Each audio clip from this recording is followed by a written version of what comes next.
Alright guys, we are on the R1 right now, taking it for its first ride. As you can see, no oil light, no lights at all on the dash. And the bike seems to be running pretty good.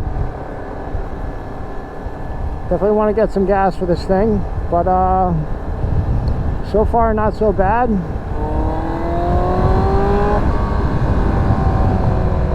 Nice.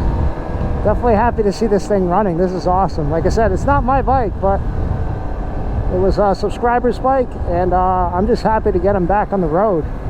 You know, these bikes run pretty cold. Like right now, it's only like 60 degrees out, so he definitely did not need that fan running 24/7. And like I said, that little switch, whenever you get in traffic, or if it starts getting too hot, then we just, you know, flick the switch on. Good to go. That will definitely help with his battery not being so worn out, because with the fan running 24/7 with the bike, it's just constantly drawing from it. So I definitely should have got some gloves on. It's a bit cold out than I thought it was going to be, but that's all right. We're just cruising, and so far, like I said, so good. I think it needs a little bit of a balance on the wheels and rims. See, there's like a little bit of head shake, tiny bit when I let off the bar, so not a huge deal. That's something he could always do, but like I said, just to have the bike running is a beautiful thing. I've actually been out for probably like 20 minutes on this thing so far right now, and so far so good. So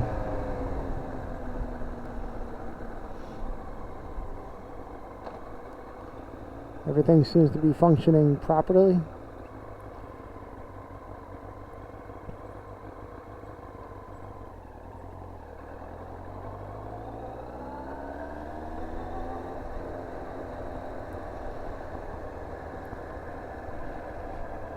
So we'll get some gas, and then, like I said, just hit some back roads.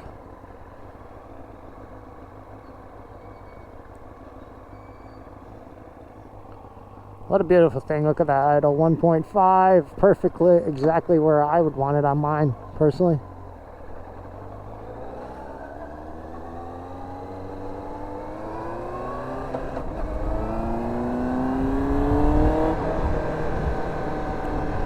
I feel like the X up on this bike probably would be better if it was just removed or wired open.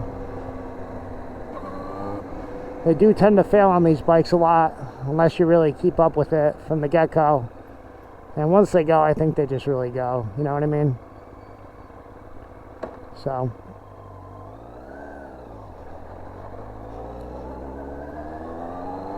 you can feel it sometimes when you're taking off. It kind of goes boop, boop, boop, boop, boop. It just like bubbles a little bit. But like I said, if that X-up is sticking, the valve isn't opening really like it should be. And with, you know, if you get like a cheap full system or something, it just keeps it wide open, and obviously much better airflow, more power, which is good. So something for him to think about in the future, but you know, he doesn't have to do it. It's running pretty good right now as it is. Like I said, I'm just pumped to see this thing on the road, because it was obviously not running well when he had it, or running much at all.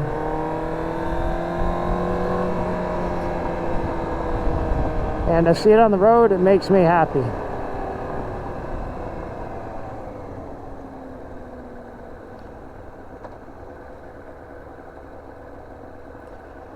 Like I said, we'll go get some gas for this thing. Brakes are pretty good. It's got steel braided lines.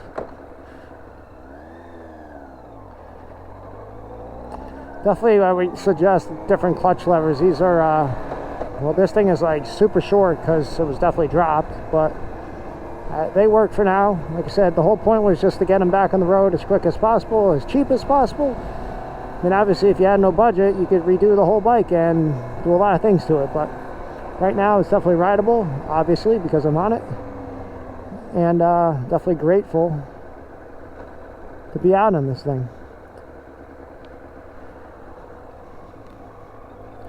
Go to Forbes and get some gas.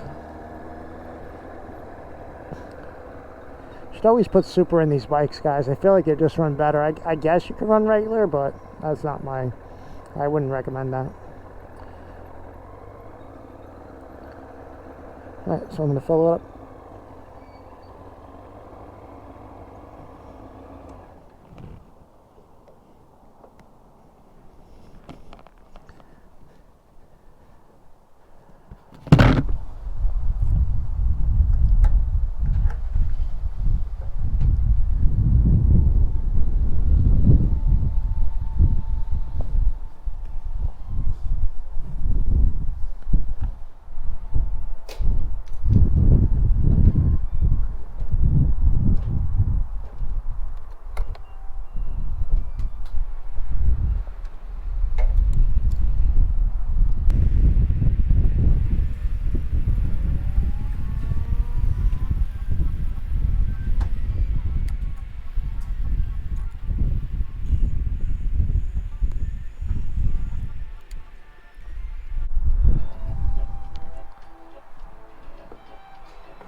So take a little run on the highway with this thing,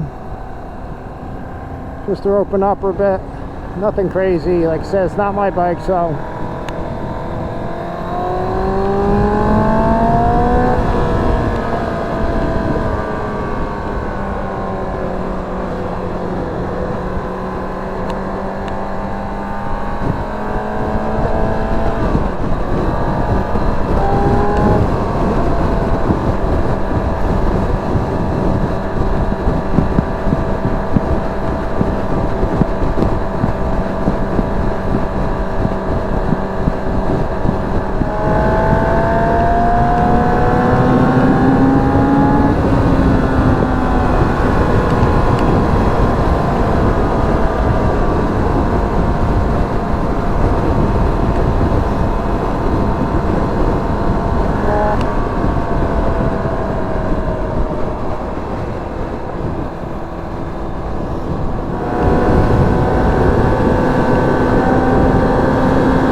So the mirror tends to fold in for whatever reason. I don't know if he can tighten that up. We'll see, but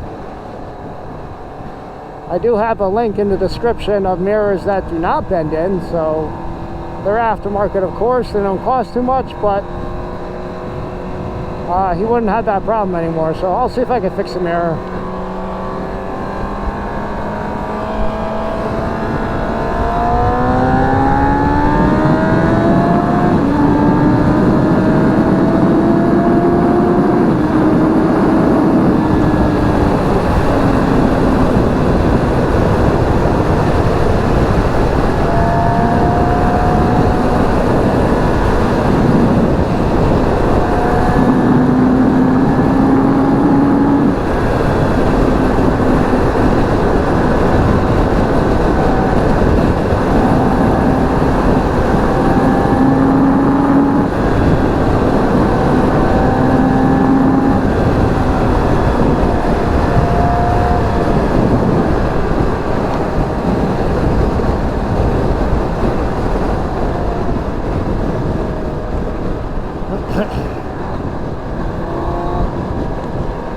Yeah, see, the mirror keeps bending in, so just typical problems with aftermarket mirrors. That's why the one that I have the link in the description for the mirror for this 98 to 2001, or definitely 2000, 2001 R1, like I said, they don't bend, so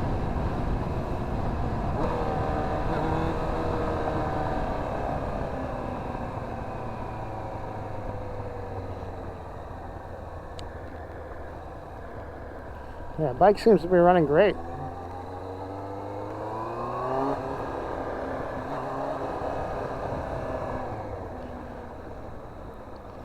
So the oil light is working. Sometimes I know after a little highway bursts, it will turn on because the sensors on these things just suck and they go. I may have to put a little bit of oil in it. That has happened before. Not a big deal, but at least we know it works.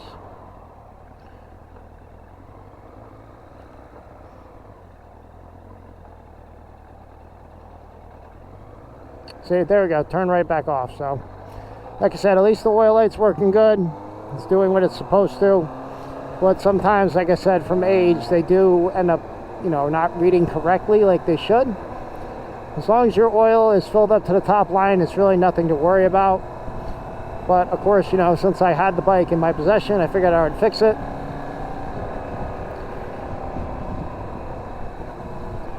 There was another bike that I had years ago that, like, if I didn't have that thing at a certain level, even if it was a little bit higher, it would just constantly be on, and then it would, you know, it'd be on and off, and it would stay on a lot.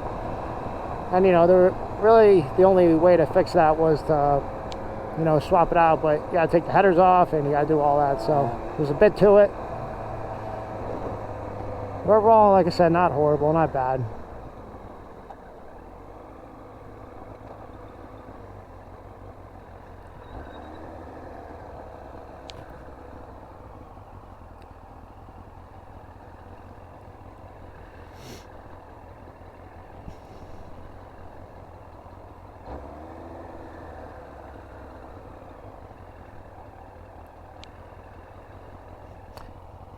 I'm glad that the bike is running great. I'm sure the guy's going to be super happy that, you know, it's rideable now, which is great. Something I did notice when I had the tank off was that even with the petcock in the off position, it was still leaking a little bit of fuel. So not something that's horrible, but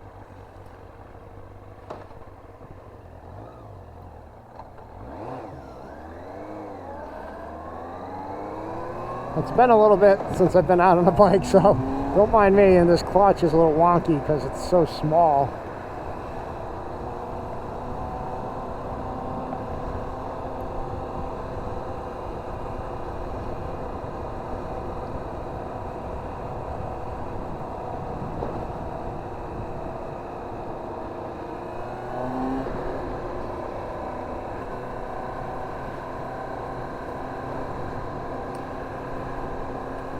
Alright, good stuff. So, like I said, I'm just going to cruise around for a bit on this thing. Definitely run it for an hour just to make sure everything is still in good operating order, including the rectifier and all that, and it should be. But I just want to make sure for the customer so that obviously he could get home okay with no issues. He's got a little bit over an hour drive, so this is basically what this test ride is for, to do that for him, to make sure he's good on the way home. And this thing was not fun loading off my truck, just because since it's stretched, I literally had to use a jack on a board to lift it up a little bit and make it more straight, so that it wouldn't like hit the dog bone when taking it off the truck. That's just what happens when you have a stretched bike, you know what I mean? I would personally put it back to stock, but you know, that's up to him. And we could do that for him if he pleases. But obviously, you know, that's totally up to him, like I said.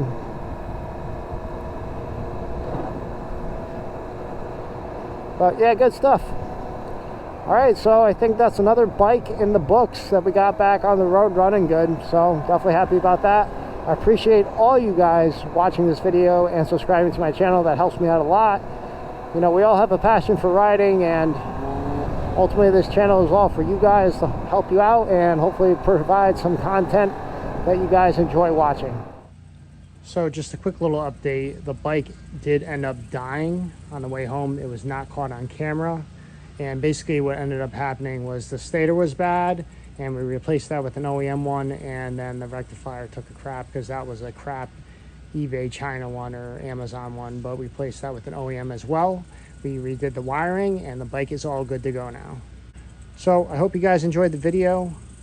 The owner's going to be happy that the bike is running and he could actually drive it now without it dying on him, so that is definitely a good thing. Thanks for tuning in, guys, and we'll see you in the next video.